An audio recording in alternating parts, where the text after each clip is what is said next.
ভূমিকম্পে বিধ্বস্ত তিব্বতের প্রত্যন্ত পার্বত্য অঞ্চল। ধসে গেছে বহু ঘরবাড়ি ও ভবন। হতাহতের সংখ্যা বেড়েই চলছে। স্থানীয় সময় সকাল ৯টা ৫ মিনিটে আঘাত হানে শক্তিশালী ভূমিকম্প। যুক্তরাষ্ট্রের ভূতাত্ত্বিক জরিপের তথ্য অনুযায়ী রিক্টার স্কেলে ভূমিকম্পের মাত্রা ছিল ৭.১ মাত্রা।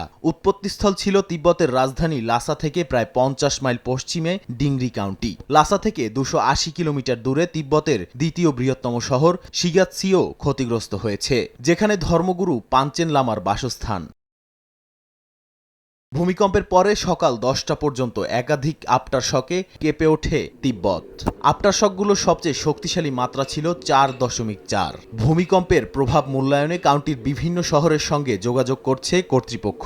তিব্বত অঞ্চলের পাহাড়ি এলাকায় প্রায় ৬২,০০০ মানুষের বসবাস। ৫ বছরে ২০০ কিলোমিটার ব্যাসার্ধের মধ্যে রেকর্ড করা সবচেয়ে শক্তিশালী ভূমিকম্পটিতে কেঁপে ওঠে চীন, নেপাল, ভারত, ভুটান ও বাংলাদেশও।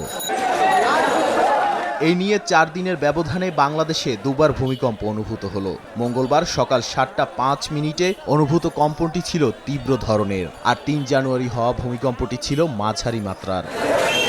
নাদিম মারজান, সময় সংবাদ।